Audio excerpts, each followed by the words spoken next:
Itu pertanyaan yang sulit. Ini saya kalau suruh jawab juga saya nggak punya hak buat menjawab ya. Karena itu masalahnya Muhammad. Kalau ditanya orang yang tidak percaya Yesus, nah itu gampang jawabnya. Tapi kalau ditanya Muhammad ini di mana ya, ini memang pertanyaan yang sulit ini. Ya, memang nggak ada, makanya pertanyaan sulit. Ya, saya nggak menyangka, terima kasih sekali ya, animonya besar sekali buat Koinonia Online. Bahkan Koinonia Online yang di jalan pun, sudah di jalan raya pun teman-teman masih tetap berusaha untuk mengikutinya. Ya, luar biasa. Thank you. God bless you all. Ya, ini bersyukur sama Tuhan. Ya, saya yang orang yang tidak baik ini Tuhan pakai untuk memberkati bangsa-bangsa. Ya, saya yakin Anda semua kalau datang kepada Tuhan Yesus, ya, hal yang tidak berguna pun Tuhan gunakan untuk memberkati bangsa-bangsa di tangan Yesus. Ketika kita ada di tangannya, hal-hal yang tidak baik menjadi baik. Haleluya. Ya, kita temanya hari ini adalah fenomena Muhammad KC. Wah, belum selesai ini 3 minggu ya. Kayak saya dulu nggak kelar-kelar dulu. Cuma ini bedanya yang dibahas ini diam 1000 bahasa, nggak bisa apa-apa nih. Fenomena Muhammad KC, munculnya Yudas dan Demas. Luar biasa ya, di samping kita menggunakan isu Muhammad KC sebagai trigger untuk melakukan perlawanan terhadap penjajahan khalifah, ya. Namun ternyata fenomena Muhammad KC ini ya mulai memunculkan Yudas dan Demas. Waktu zaman saya itu kelihatan tuh ya, mana yang punya kasih, mana yang tidak. Artinya yang takut itu tidak punya kasih, karena di dalam kasih tidak ada ketakutan, ya. Tapi orang-orang yang takutan tuh jelas tuh, langsung kelihatan tuh. Wah, langsung kelihatan semuanya, ya kan? Orang yang punya kasih melimpah, dia akan terus konsisten berjuang bersama dengan saya. Dan bahkan terima kasih teman-teman sudah mulai banyak yang bukan cuma nggak takut, tapi menampakkan diri lagi, ya, memunculkan wajahnya lagi. Dan makin keras suara kita didengar, sehingga setiap kali kita bikin apa, itu sudah langsung A1 ya. Luar biasa teman-teman semua yang sudah bergabung dengan kita, ya, dan orang yang takut ya terus langsung bubar jalan sendiri satu-satu ya. Bahkan beberapa orang yang sumpah serapah akhirnya habis viewernya. Kalau subscriber itu banyak fake ya, karena Anda bisa bikin kalau subscriber itu. Kalau kami, kalau tempat kita enggak, saya nggak pernah pakai engine, karena saya biarkan apa adanya. Buat apa kita subscriber besar nggak ada viewernya kan? Buat saya mah begitu ya. Tapi banyak orang subscriber yang banyak viewernya kecil-kecil. Nah anyway saudara, akhirnya orang-orang menyadari mana yang berguna, mana yang tidak berguna. Nah, namun sekarang fenomena Muhammad KC ini menimbulkan satu fenomena baru ya, yaitu Yudas dan Demas. Nampaknya udah nggak tahan gitu ya. Nah, setan-setan ini kelejatan nih. Nah, nanti kita akan bahas. Namun sebelum kita membahasnya, kita mau seperti biasa ya, kita akan sharing. Itulah koinonia ya, fellowship, tanya jawab, saling mendoakan ya, dan kita saling menegur satu sama lain, cerita sama, saling menasihati, saling menegur. Nah, oke, kita mulai dari Wilson Mahakena. Luar biasa Pak Wilson. Silakan Wilson. Mana? Sebentar. Silakan dinyalakan mikrofonnya. Halo Pak, kedengeran? Shalom Bro Wilson. Salam sejahtera semua, Om Swastiastu, Salam Aleichem. Ini saya mau langsung nanya aja Pak. Iya. Saya sering ngelihat Bapak kalau berdebat itu punya pertanyaan yang susah sekali orang Muslim jawab, yaitu di mana Muhammad sekarang. Maksudnya gini, kalau saya ditanya di mana Tuhan Yesus sedang menyiapkan tempat untuk saya di sorga. Kalau orang Muslim pun kalau ditanya di mana Tuhan Yesus, mereka masih bisa jawab kalau itu di langit. Kalau orang Hindu pun kalau nanya di mana kayak Wisnu, dia di Vayakunta, atau di mana Buddha itu ada di surga barat. Tapi kenapa susah sekali mereka menjawab di mana Muhammad? Itu Pak pertanyaan saya. Saya bingung gitu kok. Yang mereka nggak bisa ngejawab gitu. Apa terlepas benar apa enggak itu hama mereka dijawab. Itu aja Pak. Terima kasih. Sulit. Itu pertanyaan yang sulit. Ini saya kalau suruh jawab juga saya nggak punya hak buat menjawab ya. Karena itu masalahnya Muhammad. Kalau ditanya orang yang tidak percaya Yesus, nah itu gampang jawabnya. Tapi kalau ditanya Muhammad ini di mana ya, ini memang pertanyaan yang sulit ini. Ya, memang nggak ada, makanya pertanyaan sulit. Pertanyaan yang sangat sulit sekali ya, tapi sebenarnya bisa dijawab. Ya, ada jawabannya karena Muhammad itu pasti ada di alam barzah atau di Hades atau di Seoul, dunia orang mati. Pasti nggak mungkin ada di sorga, nggak mungkin ada di paradiso, nggak mungkin ada di Al-Jannah karena Islam kata Al-Jannah masih tutup sekarang. Cuman bersyukur ya, Islam mengakui dari Abraham, Musa, Yesus ada di Al-Jannah. Nah, pertanyaannya apakah Muhammad Al-Jannah? Enggak ada.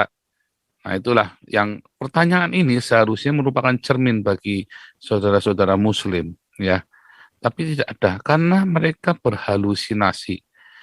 Mereka nggak akan berani jawab dan bingung jawabnya. Sebab kalau itu dijawab itu akan menghancurkan sendi-sendi iman mereka. Ya kan, makanya tidak ada orang Islam sanggup menjawab pertanyaan saya. Mereka kan nyerang saya terus. Saya tidak akan kutip-kutip dari Al-Quran. Saya paling males kalau membahas Al-Quran karena itu kita bohong. Tetapi ketika saya menanyakan satu pertanyaan, dia akan muter-muter orang-orang Islam ini. Muter-muter kemana-mana, keangsingan. Terus saya akan kejar terus sampai dia bisa jawab. Dan gak ada yang bisa jawab masalahnya setiap kali saya nanya. Makanya akhirnya mereka cuma bisa sumpah serapah. Nah, kalau sudah sumpah serapah sama saya itu paling enak. Maksud saya panen kan. Jebrak mau dipanen pakai sabit apa dipanen pakai apa kan. Tinggal jebrak. Kejang-kejang dia kan. Nah, kan kalau di Wahyu kan ada dua panen. Panen darah sama panen tuayan kan. Panen anggur yang berdarah-darah. Artinya ya memang jadi mereka menghalalkan darah saya kan ketika saya panen kan. Pusing mereka atau jiwanya saya panen. Kalau dia mengeraskan hati, maka sumpah serapah dia akan keluar. Tapi kalau dia tidak mengeraskan hati, dia akan bertobat. Seperti saudara-saudara kita yang lain yang sudah kita tuai di sini. Itu pertanyaan yang sulit ya. Dan itu bumerang. Jawabnya apapun itu akan salah deh, pokoknya akan jadi bumerang buat mereka. Cuma mereka nggak mau. Pertanyaannya, mengapa mereka nggak bisa jawab, nggak mau jawab?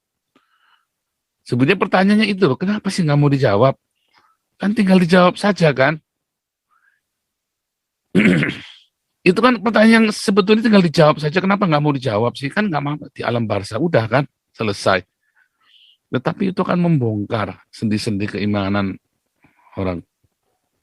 Kalau tanya Buddha ada di mana? Buddha ada di swarga loka. Mereka dengan yakinnya, dengan mantapnya. Jadi kalau Muhammad ada di mana? Kalau bilang ada di Al-Jannah, ya bingung. Mereka juga bingung ada di mana. Ya kan? Kalau ada di Al-Jannah, kenapa harus disolawatin terus? Luar biasa. Jadi apa dong jawabnya? Nggak ada. Jawabnya nggak ada. Jawabnya adalah, ya mereka harus bertobat dan terima Yesus, tinggalkan Islam. Gitu. Itu kan pertanyaan. Haleluya. Bagaimana Pak Wilson? Begitu ya kira-kira Pak Wilson ya. Kalau tanya saya. Oke.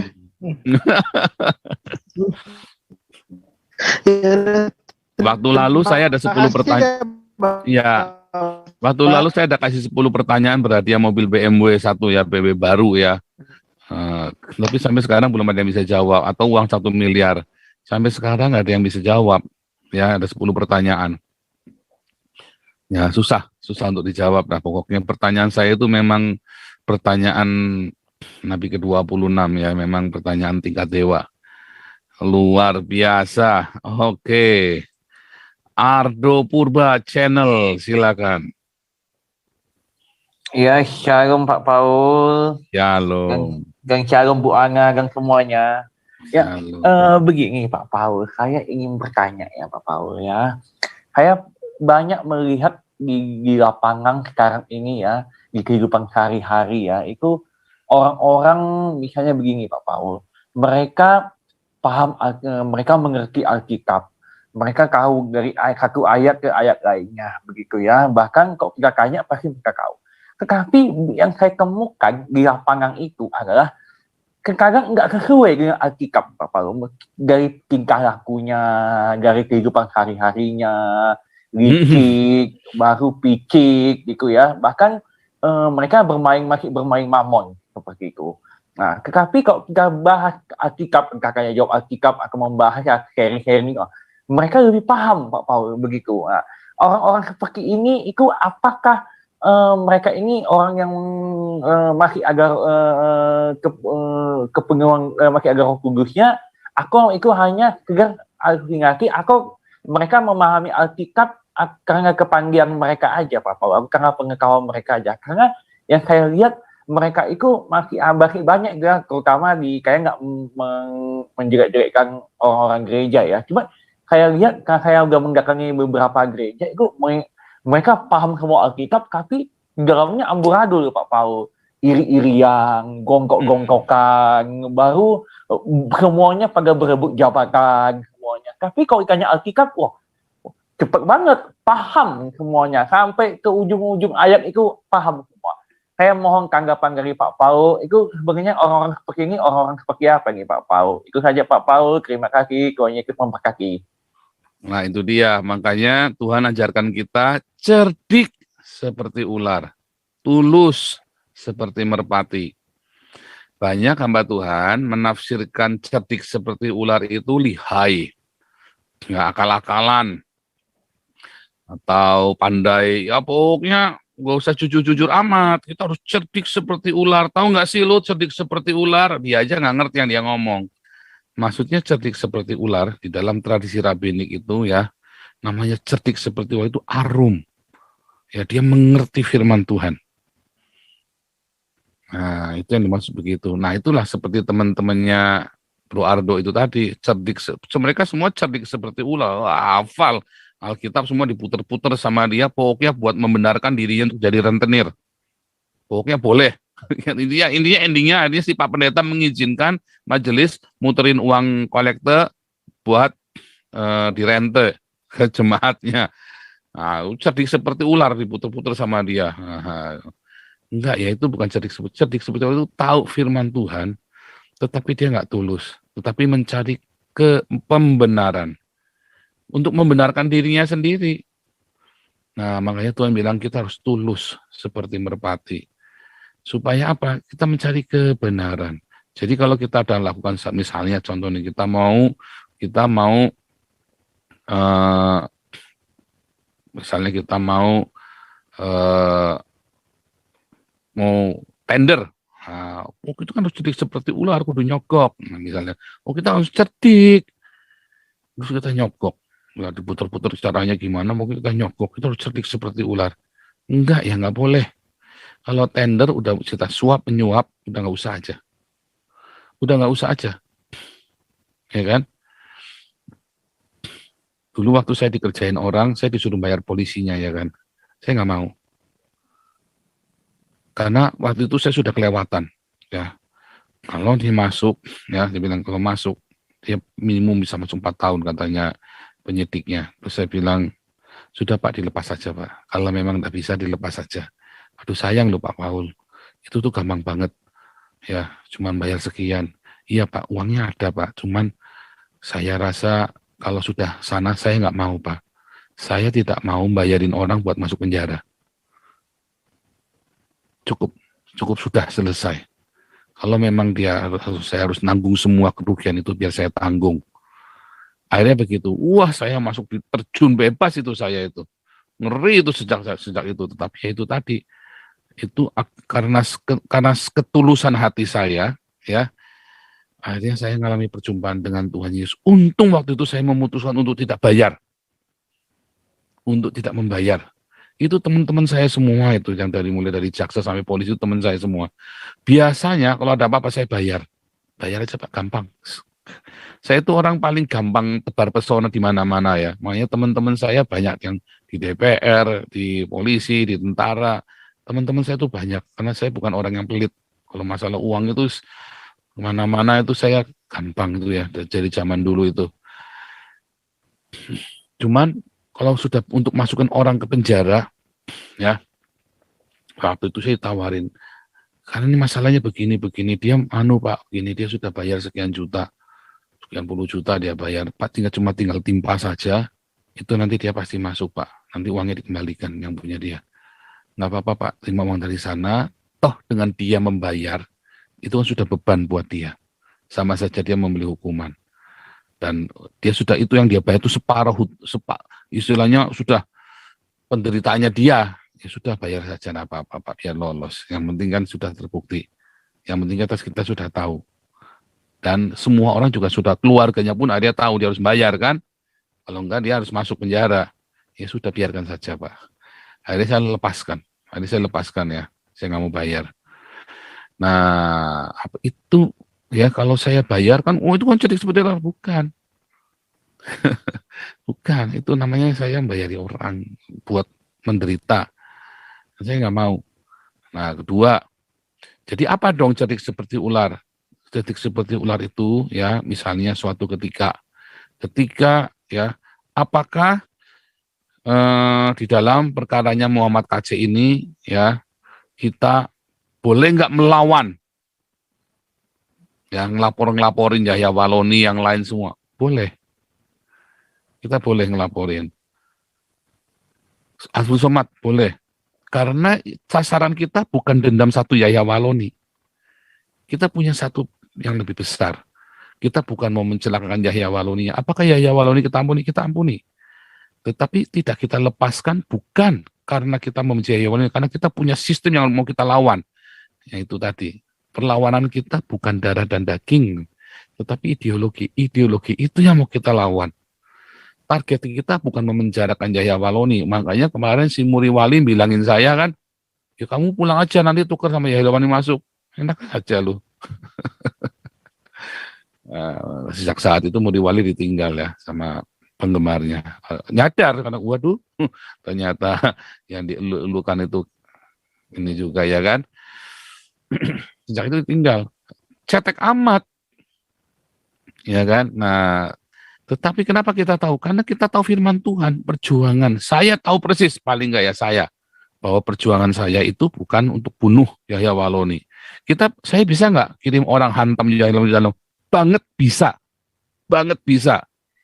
Ya, banget bisa. Tapi tidak boleh. Karena firman Tuhan tidak ajarkan seperti itu.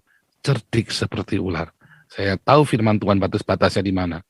Saya tahu perjuangan kita batas-batasnya di mana. Pak Paul kok boleh sumpah serapah, bilang anjing bangsa begitu? Boleh. Sebab Alkitab juga menuliskan demikian, tapi saya tahu batasnya di mana. Saya tahu stop. Begitu sudah sampai batasnya, saya harus stop. Karena firman Tuhan, itu yang saya lakukan, itu udah batasnya firman Tuhan, udah nggak boleh lagi. Tetapi saya tidak boleh, ya tiba-tiba saya maki-maki istri saya dengan perkataan yang sama. Nggak boleh. Ya, saya tidak boleh mencari pembenaran, karena istri saya tidak seperti itu. Yang saya lawan, yang saya hardik, ya makanya saya bilang, don't try this at home. Anda nggak bisa lakukan itu seperti saya, dan tidak boleh. Kalau saya boleh. Mengapa? Karena saya memberi gelar diri saya Nabi ke-26. Kalau saya bukan Nabi, nggak boleh. Nggak boleh, saya tahu batasnya, balik lagi. Firman Tuhan. Kalau saya Nabi, saya boleh. Seorang Nabi boleh mengucapkan satu hal yang melewati akal manusia. Ya, itu contohnya Yeremia itu peler kuda, sakar kuda, boleh. Ya, contohnya Tuhan Yesus sendiri. Tapi kalau Anda bukan Nabi, Anda nggak boleh. Karena setiap perkataan Anda akan dipertanggungjawabkan. Kalau saya bertanggungjawabkan, dan saya klaim, saya disuruh oleh Tuhan begitu. Kok Tuhan nyuruh gitu? Ya kan, baca aja di Alkitab. Itulah cerdik seperti ular. Apakah saya kepahitan? Enggak. Di rumah saya enggak begitu. Kalau orang kepahitan itu, di mana-mana semua orang digituin. Saya coba, ya yang kenal saya lah di Eropa yang sering ketemu saya. Ya yang berinteraksi pekerjaan dengan saya. Tanya saja dengan mereka. Apakah saya begitu? Apakah saya seperti itu? Enggak. Ya, bahkan ketika mereka sudah habis sabarannya, saya masih panjang sabar. Ya kan? Ketika mereka sudah habis sabarnya, nah itu tanya Pak Alexo itu kan, waktu mereka sudah habis. Ya, saya maklum dengan Pak Alexo. Iya, yang paling seorang bisnis, orang kerja, dia ngerti, dia tahu orang-orang kelewatan kayak apa. Cuman kalau buat saya punya punya batas sabar yang lebih panjang, harus lebih panjang. Ada tanggung jawab, karena saya seorang gembala. Ya, saya harus punya batas panjang lebih sabar daripada orang-orang yang saya gembalakan, kan? Gitu. Makanya cerdik seperti ular. Saya tahu batas-batas firman Tuhannya sampai di mana. Tapi saya tulus. Saya nggak mencari pembenaran diri buat membenarkan diri saya. Saya cari ayat pokoknya buat benerin tindakan saya ini yang kurang ajar. Itu namanya, misalnya nih, hamba Tuhan yang pakai jam tangan mewah 15 miliar. Dia cari segudang ayat Abraham itu kaya. Oh, tinggal saya jawab lagi. Abraham itu bukan pendeta loh. Abraham itu bisnismen loh. Jemaatnya dia siapa? Apakah dia hidup dari jemaatnya? Enggak loh, malah dia ngasih perpuluhan kepada Melkisedek. Boleh, enggak masalah, dia orang kaya. Ya kan? Pertanyaannya, apakah Abraham sewaktu Sarah masih hidup dia punya istri lagi? Enggak. Dia punya kewajiban, punya keterikatan, dan dia juga hidup di dalam kesederhanaan. Bagaimana dengan Musa? Mereka hidup sederhana. Hamba-hamba Tuhan, nabi-nabi hidup dalam kesederhanaan. Ya, satu-satunya yang disebut kaya raya hidup mewah itu adalah Imam Eli. Matinya gendut lagi kan, matinya keceklik di lehernya. Hati-hati. Itu tadi ya, makanya ada orang-orang yang tahu firman Tuhan, tapi untuk mencari pembenaran. Firman Tuhan dipakai buat membenarkan dirinya sendiri. Asal untuk membenarkan hawa nafsunya dia, untuk membenarkan kesalahannya dia cari-cari firman Tuhan, tapi dalam hati dia tahu, Roh Kudus sudah tahu bahwa dia salah. Makanya kita harus tulus seperti merpati, mencari kebenaran. Kalau kita tahu salah, oh ini firman Tuhan nggak perlu. Begitu saya stop, begitu firman Tuhan saya udah tahu mentoknya, saya langsung tarik mundur. Saya tarik mundur karena firman Tuhan bilang nggak boleh. Saya stop, saya tarik mundur. Nggak urusan gengsi dong, nggak ada masalah gengsi. Pokoknya begitu itu saya cerita ya, suatu ketika saya mau taati firman Tuhan. Saya bisa nggak lawan? Bisa. Orang-orang yang kurang ajar sama saya dulu, saya lawan terus. Tetapi saya tahu firman Tuhan, saya mau tulus. Saya mau jalankan firman Tuhan. Pikul salib setiap hari, sangkal diri. Saya bisa nggak tuh hantam orang-orang yang memfitnah saya, itu pendeta-pendeta yang memfitnah saya? Bisa. Saya tahu kelemahan mereka semua. Tapi kan nggak boleh, kita nggak boleh balas. Balik lagi, ya boleh, kita bisa nggak kirim orang? Bisa, tapi kan firman Tuhan bilang nggak boleh. Malah harus kita kasih makan. Makanya kita cek, nah ya walaupun seperti apa sekarang. Gitu. Abdul Somad harus masuk penjara demi keadilan kita. Ayatnya di mana? Di dalam Lukas 18. Kita minta keadilan. Itu harus terus-menerus kita dobrak keadilan itu. Class action segala macam, tunggu ya, kita bikin class action nih, ngeri nanti class action ini kita nanti nih, ya ini Pak Putih sudah siap-siap, tetapi intinya adalah kita harus tetap tulus, kita jaga standby, dan semua tindakan kita ini karena kasih, bukan karena kebencian. Makanya si pendeta yang pakai jam tangan 15 hari ini kejang-kejang sama saya. Gitu ya Pak Ardo ya. Jadi jawabannya karena itu, karena dia cerdik seperti ular tetapi tidak tulus seperti merpati. Gitu. Makanya disebut oleh Yesus orang-orang Farisi ini adalah ular beludak. Dia tahu firman Tuhan tapi dia nggak tulus. Ular beludak, celakalah. Celaka. Gitu Bro Ardo. Ya, terima kasih Pak Paul atas penjelasannya. Panjang ya, tapi harus saya jelaskan. Itu udah berkali-kali saya jelaskan, tetapi saya tidak akan bosan-bosan menjelaskan cerdik seperti ular, tulus seperti merpati. Ya.